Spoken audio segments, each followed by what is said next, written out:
মধ্যপ্রাচ্যের বুকে ছোট্ট এক খণ্ড নিয়ে গঠিত ফিলিস্তিন রাষ্ট্র, কিন্তু সেই রাষ্ট্রের ভেতর নিজের শেকড় গেড়েছে ইসরায়েল। ধীরে ধীরে গিলে খাচ্ছে পুরো ফিলিস্তিনকে। যুদ্ধবিরতি ভেঙে আবারও হত্যাযজ্ঞে মেতেছে ইসরায়েল। সেই ধারাবাহিকতায় ৭ এপ্রিলও ফিলিস্তিনের গাজার বিভিন্ন এলাকায় ইসরায়েলি বাহিনী মুহুর্মুহু হামলা চালিয়েছে। এতে ৬০ ফিলিস্তিনি নিহত হয়েছেন। একই সময় আহত হয়েছেন শতাধিক। ৮ এপ্রিল এই তথ্য জানিয়েছে বার্তা সংস্থা আনাদোলু এবং কাতার ভিত্তিক সংবাদ মাধ্যম আল জাজিরা। সর্বশেষ নিহতের ঘটনায় গাজায় নিহতের মোট সংখ্যা ৫০,৭৫০ ছাড়িয়ে গেছে। অপরদিকে যুদ্ধবিরতি ভেস্তে যাওয়ার পর নতুন করে ইসরায়েলি হামলায় প্রাণ হারিয়েছেন প্রায় ১৪০০ ফিলিস্তিনি।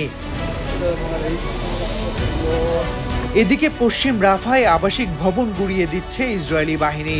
বিভিন্ন স্থানে বিমান হামলার পাশাপাশি ইসরায়েলি বাহিনী শহরের পশ্চিম অংশ রাফায় আবাসিক ভবন ভেঙে ফেলা অব্যাহত রেখেছে। বিশেষ করে তেল আল সুলতান পাড়ায় সব নিঃশেষ করে ফেলছে নেতানিয়াহুর বাহিনী। তারা গত ২৩ মার্চ থেকে এলাকাটিতে ভয়াবহ সামরিক আক্রমণ চালিয়ে যাচ্ছে।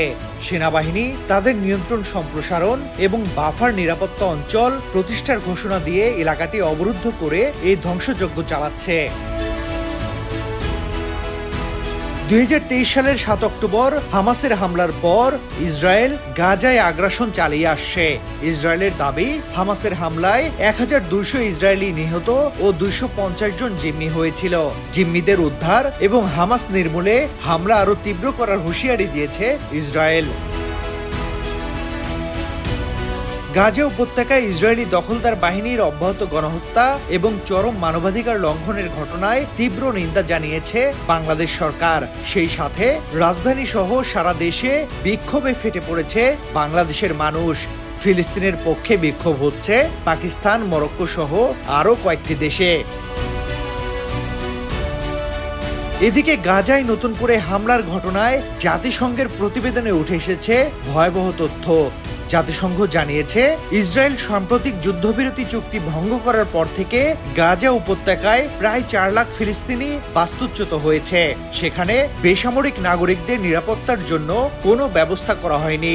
জাতিসংঘ প্রায় ইসরায়েলি হামলার সমালোচনা করে প্রতিবেদন প্রকাশ করে, অথচ বেনিয়ামিন নেতানিয়াহু প্রশাসন এসবের কোনো তোয়াক্কাই করেন না।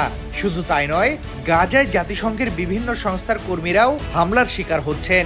ধ্বংস করে দেওয়া হচ্ছে তাদের নিয়ন্ত্রণাধীন স্থাপনা। তৌহিদ হাসান, সময়ের আলো।